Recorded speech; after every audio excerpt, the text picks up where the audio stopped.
Terima kasih masih bersama Ibu Uni. Ibu Uni, dari 3,3 juta guru, itu berapa banyak yang bisa mengakses internet? Sehingga metode pembelajaran itu bisa jalan.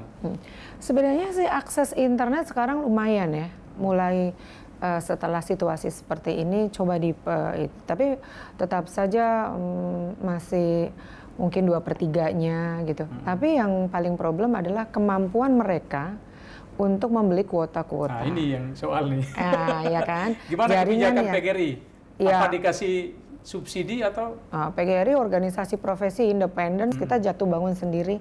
Kita mintalah sama para pemerintah, swasta, mungkinlah BTS atau apa yang memudahkan akses internet murah kayak gitu.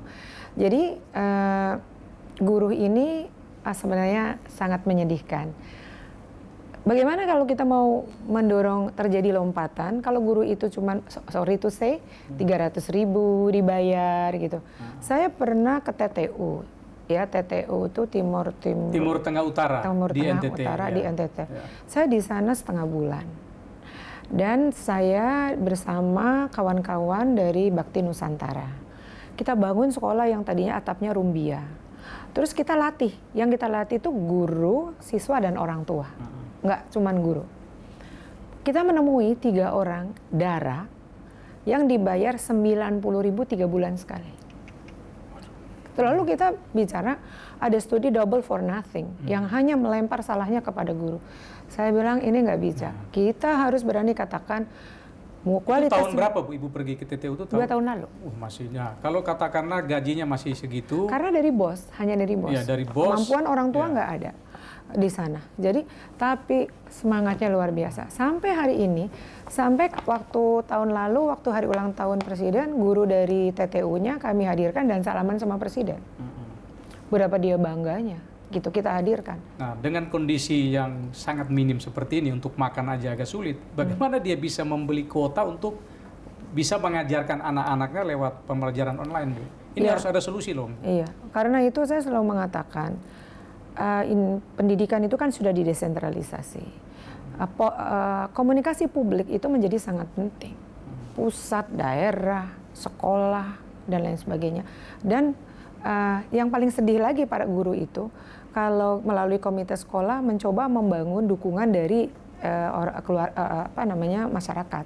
Dan itu kan dipertanggungjawabkan kepada masyarakat lagi, nanti dianggapnya sebagai sesuatu yang kalau sukarela kan sebenarnya tidak apa-apa. Yang tidak boleh itu kalau dipaksa.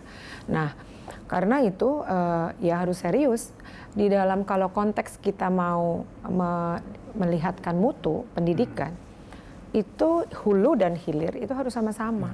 Policy di hulu, problem tata kelola di bawah yang memungkinkan guru untuk mengembangkan profesi gurunya secara senang dan berkelanjutan, itu harus ditata.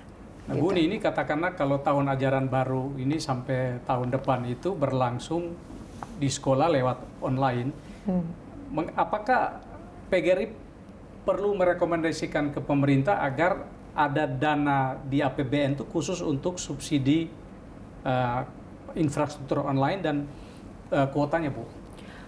Sejak Maret kami sudah berkirim surat soal itu.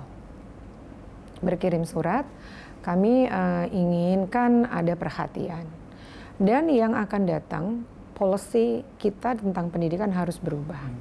Termasuk memperkuat akses. Tadi yang Abang sampaikan itu.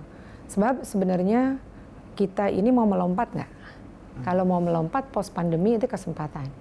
Polisinya adalah bagaimana mendekatkan, karena dari Presiden Jokowi itu udah benar pembangunan dari pinggiran, tapi infrastrukturnya harus disiapkan. Kalau di dalam pendidikan itu ya yang memungkinkan anak-anak dari mereka yang tak terjangkau itu bisa dijangkau, ya, karena pendidikan harus hadir dimanapun mereka berada. Kalau kita bicara di Jakarta sepertinya mudah ya, tapi kalau kita bicara di daerah terpinggir ini sangat sulit. Karena saya dengar di sana tuh guru kasih tugas lewat telepon, nanti orang tuanya yang harus ngantar tugasnya lagi ke guru. Kalau kami itu bukan saja mencoba mempelajari konseptual pemikiran-pemikiran, tapi kami banyak berdiskusi. Teman kami yang di Manggarai misalnya, itu, atau nggak usah jauh-jauh Manggarai lah ya, di Sumeneb, atau misalnya di Lebak, gitu, Lebak Banten. Ya mereka harus datang ke rumah-rumah. Kalau nggak di rumah, nah guru itu terpanggil untuk merasakan sebagai tanggung jawab. Itu datang ke rumah tuh karena apa? Merasa tanggung jawab atau? Ya, terpanggil dan merasa atau karena nggak punya fasilitas teknologi? Oh iya, dengan sendirinya. Anaknya nggak bisa fasilitas, buru-buru kan. Orang tuanya juga pergi bekerja di ladang atau di mana. Lalu siapa? Nah ini, terus mereka juga banyak juga yang di sekolah-sekolah swasta kalau kayak begini. Jadi ini Indonesia jangan dipotret hanya dari Jakarta dan kota-kota besar. Kita bicara di luar Jakarta ya. Harus kita berani keluar dan di Sumeneb begitu Ibu ya. Jadi di Sumeneb guru datang ke rumah karena tidak ada teknologi, nggak ada anak tidak punya kuota. Anak-anak tidak kuota, gurunya nggak punya kuota, dia jalan, maka pulangnya ada yang membawa singkong orang tua, ada yang memberi apa, setelah itu gurunya juga ke ladang. Guru itu juga harus diingat, guru juga orang tua murid anaknya yang juga di samping dia mengajar. Jadi di era pandemi ini guru bekerja 24 jam. Nah kalau ada kekurangan, ayolah sistemnya diperbaiki. Nah ini agak rumit nih Bu, kalau satu kelas ada 30 atau 40 siswa, lalu satu guru harus keliling ke 30 atau 40 rumah, waktunya bisa panjang nih Bu. Iya, jadi mereka biasanya dengan lurah itu berkumpul di salah satu rumah atau di tempatnya lurah. Jadi jalan. Ada juga guru yang membuat kesepakatan dengan orang tua dan medannya itu nggak gampang. Kita menemui guru yang kakinya nggak bisa rapat. Kenapa? Karena dia harus mengecengkeram lumpur merah supaya bisa sampai ke rumahnya, karena memang infrastrukturnya belum siap. Nah, ini sebenarnya pandemi ini hikmahnya luar biasa. Kalau teknologi itu sampai dan internet itu bisa murah, dan kemudian ada standar minimumnya yang aplikatif dan praktis. Satu sisi lain, ya yang nggak boleh dilupakan dengan era pandemi dan lain seterusnya itu adalah nilai-nilai dasar sebagai orang Indonesia. Itu loh yang nggak bisa. Itu yang sebenarnya yang inti dari pendidikan. Ya, Indonesia itu harus merawat kebinekaan, respek kepada yang lain. Itu harus ditumbuhkan kasih sayang, kejujuran. Dan itu bisa baik melalui guru kunjung atau melalui program-program yang diciptakan secara aplikatif dan itu. Karena kita melakukan problem based. Jadi kita bukan ngajari siswa. Kalau dulu ilmu pengetahuan itu top down. Sekarang bisa bottom up, bisa linear, bisa satu arah gitu pengetahuan jadi itu. Egaliter antara guru sama sangat, murid ya. Itu yang disebut dengan demokratisasi pengetahuan. Bu, ini garis besar aja, apa keluhan paling mendasar, sebenarnya bukan mengeluh ya, tapi masukan dari guru, pengalaman keseharian mereka di era pandemi ini, kesulitan apa yang dialami oleh guru, terutama guru-guru di daerah yang terpencil, Bu? Ya bingung. Bahasa yang bingung. Kenapa bingung? Karena dia sebagai orang tua, dia harus mengajar, fasilitas tidak ada, dia juga harus melindungi dirinya, kesehatan dan juga kesehatan anak-anak, ya. Terus kemudian keterbatasan yang tidak pernah terungkapkan, tidak pernah. Jadi kita nih masa depannya kayak bagaimana? Kayak nggak ada jalan keluar nih, katarsisnya nggak ada nih Bu, aja bingung, selesai sendiri.